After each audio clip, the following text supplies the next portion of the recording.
Logos quiz മാസ്റ്ററിൻ്റെ ഈ പുതിയ വീഡിയോയിലേക്ക് നിങ്ങൾക്ക് എല്ലാവർക്കും സ്വാഗതം. നിങ്ങൾ ഇതുവരെയും ഈ ചാനൽ സബ്സ്ക്രൈബ് ചെയ്തിട്ടില്ലെങ്കിൽ സബ്സ്ക്രൈബ് ചെയ്യണേ. ഇതിലെ വീഡിയോസ് നിങ്ങൾക്ക് ഇഷ്ടമായെങ്കിൽ ലൈക്ക് ചെയ്യുവാനും നിങ്ങളുടെ അഭിപ്രായങ്ങളും നിർദ്ദേശങ്ങളും കമൻറ്റുകളായി രേഖപ്പെടുത്തുവാനും നിങ്ങളുടെ പ്രിയപ്പെട്ടവർക്ക് ഈ വീഡിയോ ഷെയർ ചെയ്യുവാനും നിങ്ങൾ ശ്രദ്ധിക്കുമല്ലോ. ഇന്നത്തെ വീഡിയോയിൽ നമ്മൾ കാണാനായിട്ട് പോവുക 2026 ലോഗോസിൻ്റെ പഠനഭാഗമായ വിശുദ്ധ യോഹന്നാൻ്റെ സുവിശേഷത്തിലെ 5-ാം അധ്യായത്തിൻ്റെ ഓഡിയോ ബൈബിളാണ്. ഓരോ വാക്യത്തോടൊപ്പം അതിന് വാക്യ നമ്പറും കൊടുത്തിട്ടുണ്ട്. വചനം കേട്ട് പോകുമ്പോൾ അധ്യായവും വാക്യവും കൂടി പഠിക്കുവാനായിട്ട് പരിശ്രമിക്കുമല്ലോ. ഇത് ലോഗോസ് പരീക്ഷയ്ക്ക് വചനഭാഗം തന്നാൽ ആ വാക്യം കൃത്യമായിട്ട് ഓർത്ത് എഴുതുവാനായിട്ട് നിങ്ങളെ സഹായിക്കും. സമയം കിട്ടുമ്പോഴൊക്കെ ഈ വചനഭാഗം പലയാവർത്തി കേട്ട് മനഃപ്പാഠമാക്കുവാനായിട്ട് പരിശ്രമിക്കുക. സ്നേഹമുള്ളവരെ, 2026 സെപ്റ്റംബർ 27 നടക്കുന്ന ലോഗോസ് ക്വിസ് പരീക്ഷയിൽ മുഴുവൻ മാർക്കും വാങ്ങാൻ സഹായിക്കുന്ന തരത്തിൽ പഠിച്ചൊരുങ്ങുവാനായി 100 പരീക്ഷകളടങ്ങുന്ന ഒരു മോക്ക് ടെസ്റ്റ് സീരീസ് നമ്മൾ ഈ ചാനലിൽ നടത്തുന്നുണ്ട്. അതിൽ പങ്കെടുക്കാൻ താല്പര്യമുള്ളവർക്ക് 300 രൂപ അടച്ച് ഈ 100 പരീക്ഷകളിലും ഒരുമിച്ച് പങ്കെടുക്കാവുന്നതാണ്. പങ്കെടുക്കാൻ താല്പര്യമുള്ളവർ സ്ക്രീനിൽ കാണുന്ന നമ്പറിലേക്ക് 300 രൂപ ഗൂഗിൾ പേ ചെയ്തതിന് ശേഷം അതേ നമ്പറിലേക്ക് തന്നെ സ്ക്രീൻഷോട്ടും നിങ്ങളുടെ പേരും പരീക്ഷകളുടെ ലിങ്ക് ലഭിക്കേണ്ട വാട്സാപ്പ് നമ്പറും മെസ്സേജ് അയക്കുവാൻ ശ്രദ്ധിക്കുമല്ലോ. ഗൂഗിൾ ഫോമിലാണ് പരീക്ഷ നടത്തപ്പെടുക. ഇതുവരെ കഴിഞ്ഞ പരീക്ഷയുടെ ലിങ്കുകളും ഇപ്പോൾ രജിസ്റ്റർ ചെയ്യുന്നവർക്ക് അയച്ചു തരുന്നതായിരിക്കും. ശേഷം യഹൂദരുടെ ഒരു തിരുനാളിന് യേശു ജെറുസലേമിലേക്ക് പോയി. 2. ജെറുസലേമിൽ അജകവാടത്തിനടുത്ത് ഹെബ്രായ ഭാഷയിൽ ബെത്സൈദ എന്ന് വിളിക്കപ്പെടുന്ന ഒരു കുളമുണ്ടായിരുന്നു. അതിന് 5 മണ്ഡപങ്ങളും. 4. അവിടെ കുരുടരും മുടന്തരും തളർവാദക്കാരുമായ അനേകം രോഗികൾ കിടന്നിരുന്നു. 5. 38 വർഷമായി രോഗിയായിരുന്ന ഒരുവൻ അവിടെ ഉണ്ടായിരുന്നു. 6. അവൻ അവിടെ കിടക്കുന്നത് യേശു കണ്ടു. അവൻ വളരെ നാളായി കിടപ്പിലാണെന്നറിഞ്ഞ് യേശു ചോദിച്ചു, സുഖം പ്രാപിക്കുവാൻ നിനക്ക് ആഗ്രഹമുണ്ടോ?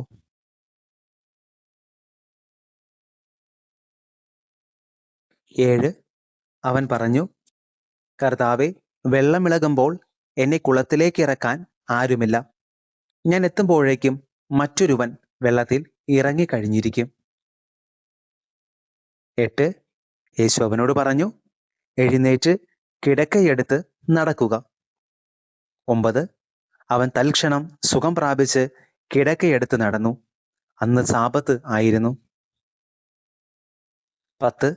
അതിനാൽ സുഖം പ്രാപിച്ച ആ മനുഷ്യനോട് യഹൂദർ പറഞ്ഞു, ഇന്ന് സാബത്താകിയാൽ കിടക്ക ചുമക്കുന്നത് നിഷിദ്ധമാണ്. 11.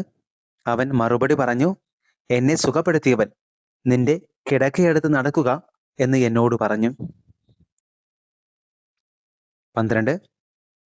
അപ്പോൾ അവർ ചോദിച്ചു, കിടക്കയെടുത്ത് നടക്കുക എന്ന് നിന്നോട് പറഞ്ഞവൻ ആരാണ്? 13. അവിടെ ഉണ്ടായിരുന്ന ജനക്കൂട്ടത്തിൽ യേശു മറഞ്ഞു കഴിഞ്ഞിരുന്നതിനാൽ അവൻ ആരാണെന്ന് സുഖം പ്രാപിച്ചവൻ അറിഞ്ഞിരുന്നില്ല. 14. പിന്നീട് യേശു ദേവാലയത്തിൽ വെച്ച് അവനെ കണ്ടപ്പോൾ പറഞ്ഞു, ഇതാ നീ സൗഖ്യം പ്രാപിച്ചിരിക്കുന്നു. കൂടുതൽ മോശമായതൊന്നും സംഭവിക്കാതിരിക്കാൻ മേലിൽ പാപം ചെയ്യരുത്. 15. അവൻ പോയി യേശുവാണ് തന്നെ സുഖപ്പെടുത്തിയതെന്ന് യഹൂദരെ അറിയിച്ചു. 16. സാബത്തിൽ ഇപ്രകാരം പ്രവർത്തിച്ചതിനാൽ യഹൂദർ യേശുവിനെ ദ്വേഷിച്ചു. 17. യേശു അവരോട് പറഞ്ഞു, എൻ്റെ പിതാവ് ഇപ്പോഴും പ്രവർത്തന നിരതനാണ്, ഞാനും പ്രവർത്തിക്കുന്നു. 18. ഇതുമൂലം അവനെ വധിക്കാൻ യഹൂദർ കൂടുതലായി പരിശ്രമിച്ചു. കാരണം അവൻ സാബത്ത് ലംഘിക്കുക മാത്രമല്ല, തന്നെ തന്നെ ദൈവതുല്യനാക്കിക്കൊണ്ട് ദൈവത്തെ തന്റെ പിതാവെന്ന് വിളിക്കുകയും ചെയ്തു. പുത്രന്റെ അധികാരം. 19. യേശു പറഞ്ഞു, സത്യം സത്യമായി ഞാൻ നിങ്ങളോട് പറയുന്നു, പിതാവ് ചെയ്തത് കാണുന്നതല്ലാതെ പുത്രന് സ്വന്തം ഇഷ്ടമനുസരിച്ച് ഒന്നും പ്രവർത്തിക്കുവാൻ സാധിക്കുകയില്ല. എന്നാൽ പിതാവ് ചെയ്യുന്നതെല്ലാം അപ്രകാരം തന്നെ പുത്രനും ചെയ്യുന്നു. 20. എന്തെന്നാൽ പിതാവ് പുത്രനെ സ്നേഹിക്കുകയും താൻ ചെയ്യുന്നതെല്ലാം അവനെ കാണിക്കുകയും ചെയ്യുന്നു. നിങ്ങൾ വിസ്മയിക്കാത്ത വിധം ഇവയേക്കാൾ വലിയ പ്രവൃത്തികളും അവിടുന്ന് അവനെ കാണിക്കും. 21. പിതാവ് മരിച്ചവരെ എഴുന്നേൽപ്പിച്ച് അവർക്ക് ജീവൻ നൽകുന്നത് പോലെ തന്നെ പുത്രനും താൻ ഇച്ഛിക്കുന്നവർക്ക് ജീവൻ നൽകുന്നു. 22. പിതാവ് ആരെയും വിധിക്കുന്നില്ല, വിധി മുഴുവനും അവിടുന്ന് പുത്രനെ ഏൽപ്പിച്ചിരിക്കുന്നു. 23. പിതാവിനെ ആദരിക്കുന്നത് പോലെ തന്നെ എല്ലാവരും പുത്രനെയും ആദരിക്കേണ്ടതിനാണ് ഇത്. പുത്രനെ ആദരിക്കാത്തവരാരും അവനെ അയച്ച പിതാവിനെയും ആദരിക്കുന്നില്ല. 24. സത്യം സത്യമായി ഞാൻ നിങ്ങളോട് പറയുന്നു, എന്റെ വചനം കേൾക്കുകയും എന്നെ അയച്ചവനെ വിശ്വസിക്കുകയും ചെയ്യുന്നവന് നിത്യജീവനുണ്ട്. അവന് ശിക്ഷാവിധി ഉണ്ടാകുന്നില്ല, പ്രത്യുത അവൻ മരണത്തിൽ നിന്ന് ജീവനിലേക്ക് കടന്നിരിക്കുന്നു. 25.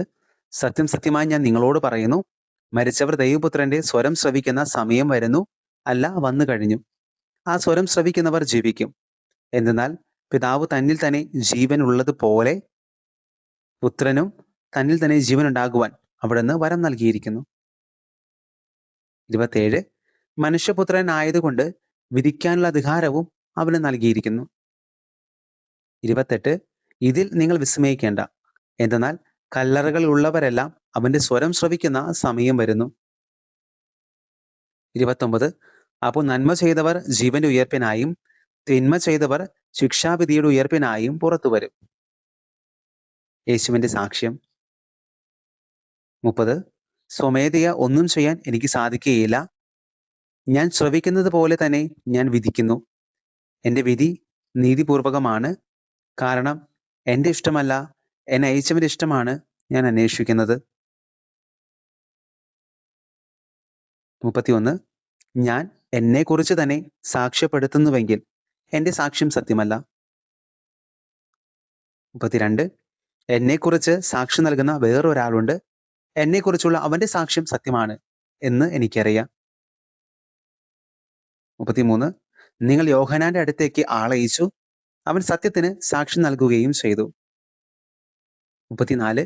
ഞാൻ മനുഷ്യരുടെ സാക്ഷ്യം സ്വീകരിക്കുന്നു എന്ന് വിചാരിക്കേണ്ട, നിങ്ങൾ രക്ഷിക്കപ്പെടേണ്ടതിനാണ് ഞാൻ ഇതെല്ലാം പറയുന്നത്. 35. കത്തി ജ്വലിക്കുന്ന ഒരു വിളക്കായിരുന്നു അവൻ. അല്പസമയത്തേക്ക് അവന്റെ പ്രകാശത്തിൽ ആഹ്ലാദിക്കുവാൻ നിങ്ങൾ ഒരുക്കവുമായിരുന്നു. 36. എന്നാൽ യോഹന്നാന്റേതിനേക്കാൾ വലിയ സാക്ഷ്യം എനിക്കുണ്ട്. എന്തെന്നാൽ ഞാൻ പൂർത്തിയാക്കുവാനായി പിതാവ് എന്നെ ഏൽപ്പിച്ച ജോലികൾ ഞാൻ ചെയ്തുകൊണ്ടിരിക്കുന്ന ജോലികൾ തന്നെ പിതാവാണ് എന്നെ അയച്ചതെന്ന് സാക്ഷ്യപ്പെടുത്തുന്നു. 37. എന്നെ അയച്ച പിതാവ് തന്നെ എന്നെക്കുറിച്ച് സാക്ഷ്യപ്പെടുത്തിയിരിക്കുന്നു. അവിടുത്തെ സ്വരം നിങ്ങൾ ഒരിക്കലും കേട്ടിട്ടില്ല, രൂപം കണ്ടിട്ടുമില്ല. 38. അവിടുന്ന് അയച്ചവനെ നിങ്ങൾ വിശ്വസിക്കാത്തത് കൊണ്ട് അവിടുത്തെ വചനം നിങ്ങളിൽ വസിക്കുന്നില്ല. 39. വിശുദ്ധ ലിഖിതങ്ങൾ നിങ്ങൾ പഠിക്കുന്നു, എന്തെന്നാൽ അവയിൽ നിത്യജീവൻ ഉണ്ടെന്ന് നിങ്ങൾ വിചാരിക്കുന്നു. അവ തന്നെയാണ് എന്നെക്കുറിച്ച് സാക്ഷി നൽകുന്നത്.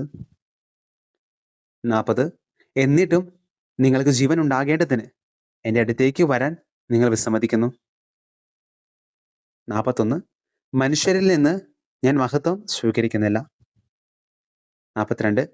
എനിക്ക് നിങ്ങളെ അറിയാം, നിങ്ങളിൽ ദൈവസ്നേഹമില്ല. 43. ഞാൻ എൻ്റെ പിതാവിന്റെ നാമത്തിൽ വന്നിരിക്കുന്നു, എന്നിട്ടും നിങ്ങൾ എന്നെ സ്വീകരിക്കുന്നില്ല. എന്നാൽ മറ്റൊരുവൻ സ്വന്തം നാമത്തിൽ വന്നാൽ നിങ്ങൾ അവനെ സ്വീകരിക്കും. 44. പരസ്പരം മഹത്വം സ്വീകരിക്കുകയും ഏകദൈവത്തിൽ നിന്ന് വരുന്ന മഹത്വം അന്വേഷിക്കാതിരിക്കുകയും ചെയ്യുന്ന നിങ്ങൾക്ക് എങ്ങനെ വിശ്വസിക്കാൻ കഴിയും? 45. പിതാവിന്റെ സന്നിധിയിൽ ഞാൻ ആയിരിക്കും നിങ്ങളെ കുറ്റപ്പെടുത്തുന്നത് എന്ന് നിങ്ങൾ വിചാരിക്കേണ്ട. നിങ്ങൾ പ്രത്യാശ അർപ്പിച്ചിരിക്കുന്ന മോശയായിരിക്കും നിങ്ങളെ കുറ്റപ്പെടുത്തുക. 46. നിങ്ങൾ മോശയെ വിശ്വസിച്ചിരുന്നെങ്കിൽ എന്നെയും വിശ്വസിക്കുമായിരുന്നു, കാരണം എന്നെക്കുറിച്ച് അവൻ എഴുതിയിരിക്കുന്നു. 47. എന്നാൽ അവൻ എഴുതിയവ നിങ്ങൾ വിശ്വസിക്കുന്നില്ലെങ്കിൽ പിന്നെ എൻ്റെ വാക്കുകൾ എങ്ങനെ വിശ്വസിക്കും?